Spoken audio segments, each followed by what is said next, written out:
Topic क्या है? विशेषण। विशेषण विशेषण के बारे में सबको पता है, जो एक दूसरे की विशेषता बताए। जैसे है कि सरला अच्छी तैराकी करती है, सरला अच्छी तैराकी करती है, तो इसमें विशेषता क्या है कि वह अच्छे तरीके से तैराकी करना जानती है। ठीक, जैसे शुभम बहुत अच्छा लड़का है, तो इसमें विशेषण क्या है?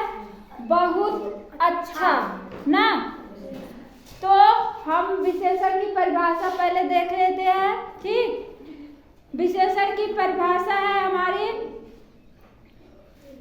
जो शब्द संज्ञा या सर्वनाम के गुण, दोष, संख्या आदि की विशेषता बताए उसे हम क्या कहते हैं? विशेषण कहते हैं, उसे हम विशेषण कहते हैं। अगला हमारा स्टेप है इसी में प्रविशेषण। क्या होता है? प्रविशेषण। जैसे प्रविशेषण में है द्रविड़ बहुत अच्छा खिलाड़ी है। क्या है? द्रविड़ अच्छा खिलाड़ी है।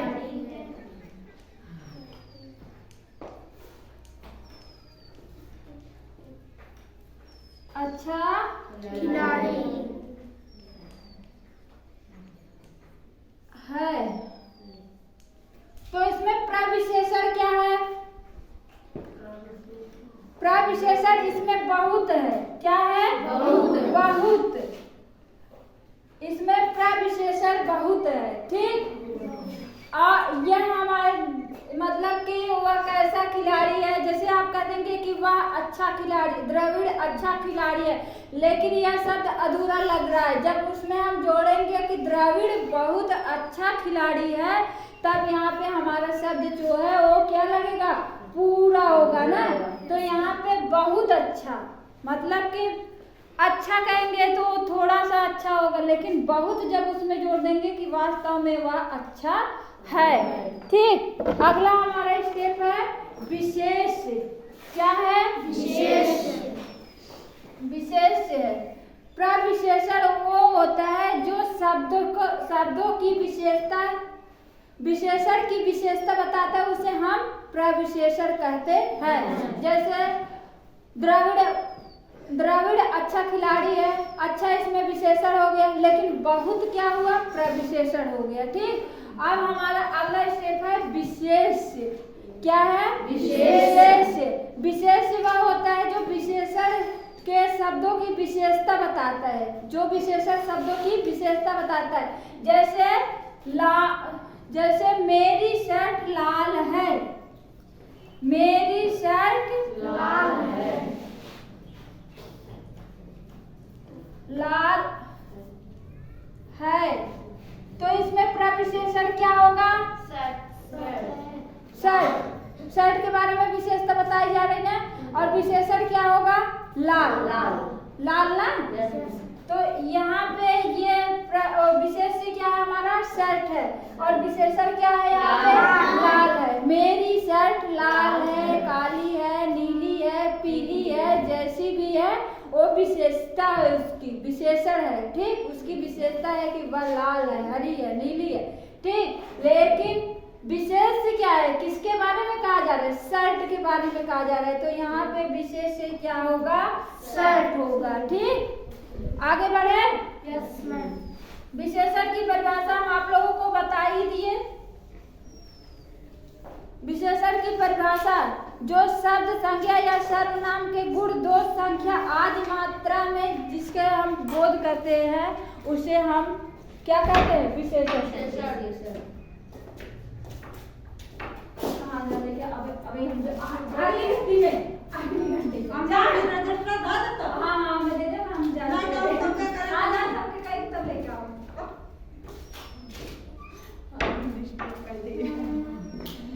अगला स्टेप है हमारा विशेषण के प्रकार। क्या है? विशेषण के प्रकार। विशेषण कितने प्रकार के होते हैं? 4 प्रकार के होते हैं। गुणवाचक विशेषण, संख्यावाचक विशेषण, परिमाणवाचक विशेषण और संकेतवाचक विशेषण। ठीक, विशेषण कितने प्रकार के होते हैं? 4 प्रकार के। पहला गुणवाचक विशेषण, संख्यावाचक विशेषण, परिमाणवाचक विशेषण, संकेतवाचक विशेषण। तो हम पहले पढ़ेंगे गुणवाचक विशेषण।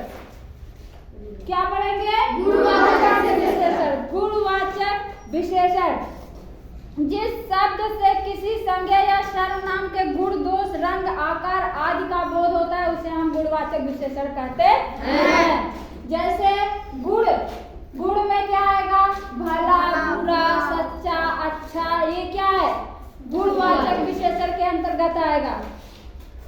किसके अंतर्गत आएगा? गुणवाचक विशेषण के। और दूसरा हमारा स्वाद, जब हम कुछ खाते हैं तो उसका हमें स्वाद कैसा लग रहा है? खट्टा लग रहा है कि मीठा लग रहा है, कड़वा लग रहा है, तो ये किसके अंतर्गत आएगा? गुणवाचक के। अब स्थान, किसी जगह के बारे में हम कैसे जानेंगे कि वो ऊपर है कि नीचे है, ऊसर है, क्या है, उपजाऊ है, तो ये किसके अंतर्गत आएगा? गुणवाचक के अंतर्गत।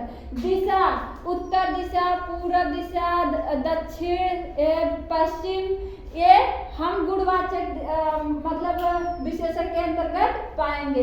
रंग, लाल, हरा, पीला, नीला, ये किसके अंतर्गत आएगा? गुणवाचक के।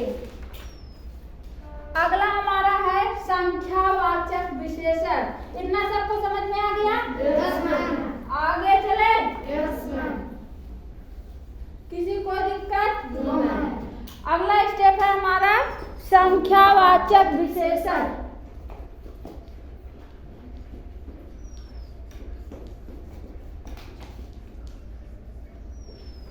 संख्यावाचक विशेषण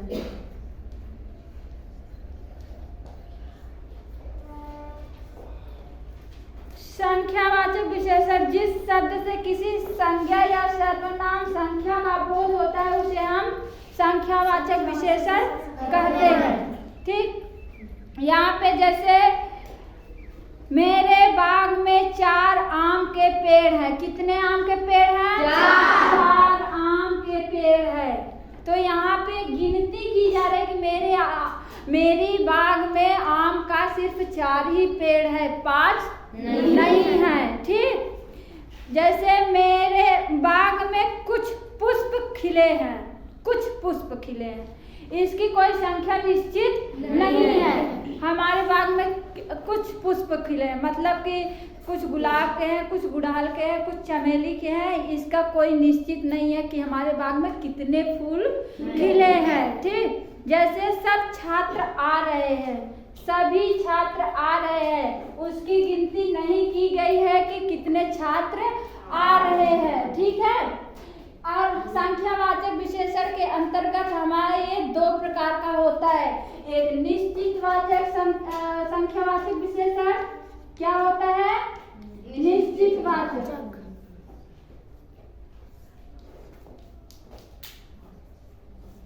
और दूसरा हमारा अनिश्चितवाचक।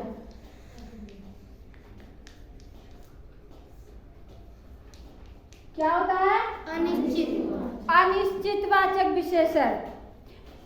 जैसे इसमें निश्चित, जैसे हम आप लोगों को एक उदाहरण दिए कि मेरे बाग में 4 आम के पेड़ है, तो यहाँ पे यह निश्चित है कि मेरे बाग में आम के कितने पेड़ हैं?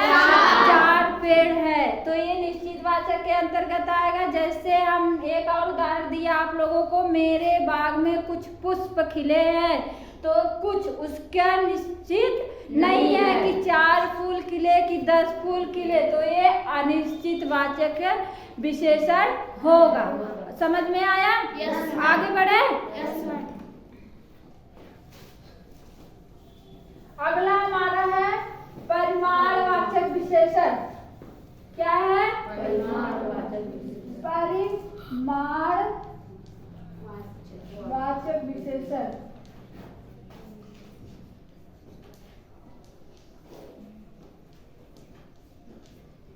परिमाणवाचक विशेषण या जिस शब्द से संज्ञा या सर्वनाम शब्द का परिणाम मात्रा का बोध होता है उसे हम परिमाणवाचक विशेषण कहते हैं। जैसे 5 किलो आलू लेके आना। कितना? 5 किलो। इसका परिमाण है कि ये 5 ही किलो लेके आना है, आपको 6 किलो नहीं लाना है। ठीक, जैसे कुछ पैसे दे दो। क्या? भिखारी को कुछ पैसे दे दो। ठीक, अब उसमें 2 रुपए है आपके पास कि 4 रुपए है, जो भी है उसे दे दो। अगला हमारा, मुझे थोड़ा चाय पिला दो। थोड़ा चाय, 1 कप पीना है कि 4 कप पीना है, कितना पीना है भाई उसके निश्चित नहीं है। थोड़ा थोड़ा का मतलब कम होता है, ये मतलब 1 ही कप होगा ना।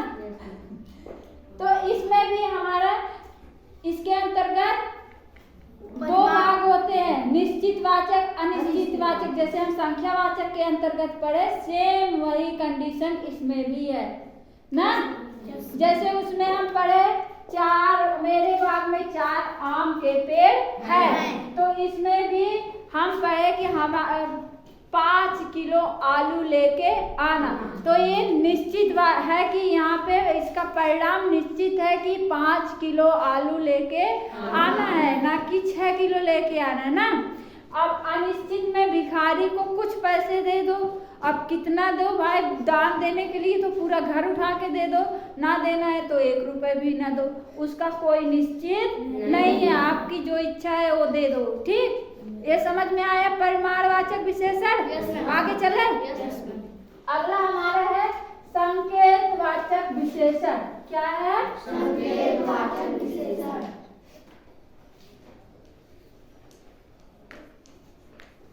वाचक विशेषण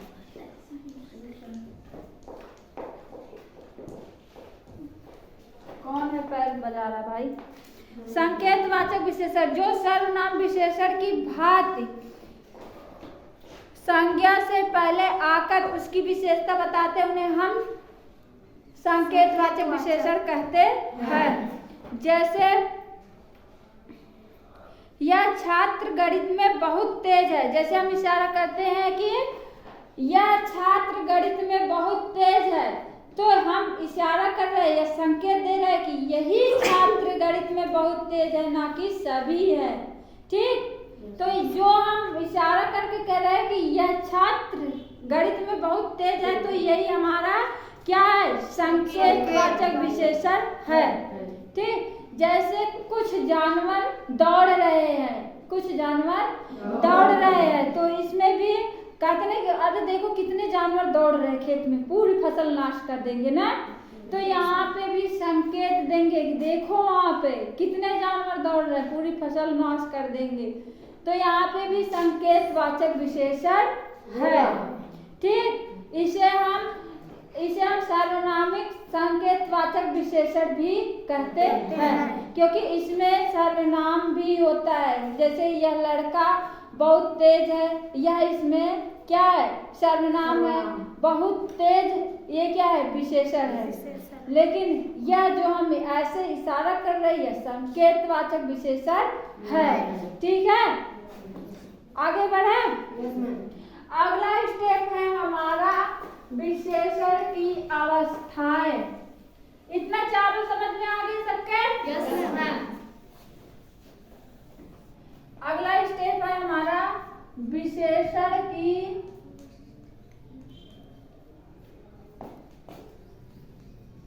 अवस्थाएं।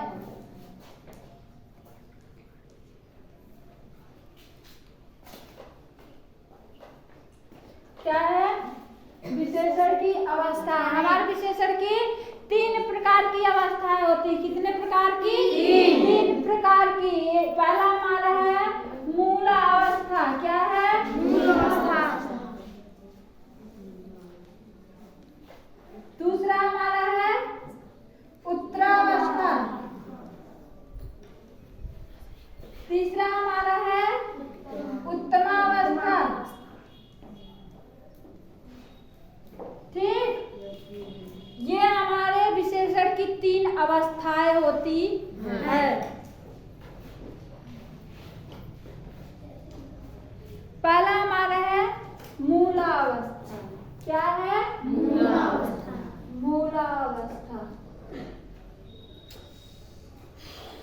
पहला हम इसके बाद, जैसे हिंदी में कितने वचन होते हैं? 2। और संस्कृत में 3। एक वचन बहुवचन, नहीं सॉरी, एक वचन द्विवचन बहुवचन। वैसे इसमें भी है। पहला हमारा है मूला अवस्था। मूला अवस्था जिसमें किसी प्रकार की कोई तुलना नहीं होती। ये केवल विशेषण की सामान्य विशेषता बताते हैं। जैसे कमला धार्मिक महिला है। क्या है? कमला एक धार्मिक महिला है, सामाजिक महिला है। सचिन बहुत सचिन अच्छा बल्लेबाज है। क्या है? सचिन अच्छा बल्लेबाज है। ठीक। अगला हमारा है उत्तमावस्था। इसको थोड़ा वैसे समझ लो। ठीक। अगला हमारा है उत्तरावस्था। मूलावस्था समझ में आया? Yes ma'am. उत्तरावस्था में इसमें दो वस्तुओं या व्यक्तियों की तुलना की जाती है। जैसे अफसाना अलका से ज्यादा पढ़ने में तेज है, तो यहाँ पे क्या किया जा रहा है? तुलना की जा रही है कि अफसाना अलका से ज्यादा तेज है। ठीक। अमरूद जामुन से अच्छा होता है, मतलब एक दूसरे की तुलना बड़ी बड़ाई की जाती है इसमें, तो इसे हम क्या कहते हैं? उत्तरावस्था। और उत्तमावस्था हमारी क्या होती है? उत्तरावस्था समझ में आया? यस। उत्तमावस्था जो होती है हमारी, एक मिनट, उत्तमावस्था जो होती है इसमें दो या दो से अधिक व्यक्तियों या वस्तुओं की तुलना करके उसमें एक को सबसे अच्छा या खराब दर्शाया जाता है। जैसे कोई भी कंपटीशन हो, उसमें एक ही लोग जीतते हैं, ना कि उसमें पूरे जितने कंपटीशन में भाग लिए रहते सब जीतते हैं ना। सम्मानित किसे किया जाता है? पुरस्कार देके जो जीतता है। तो इसमें जैसे कई लोगों में किसी को मतलब सम्मानित करना या जीतना, सब कई लोगों में तुलना करना। ठीक। जैसे क्लास में बहुत सारे बच्चे पढ़ते हैं, जो पढ़ने में अच्छा होता है उसी को कहा जाता है कि यह क्लास में सबसे अच्छा लड़का है। ठीक। तो ये हमारी उत्तमावस्था होती है। ठीक है। Yes ma'am.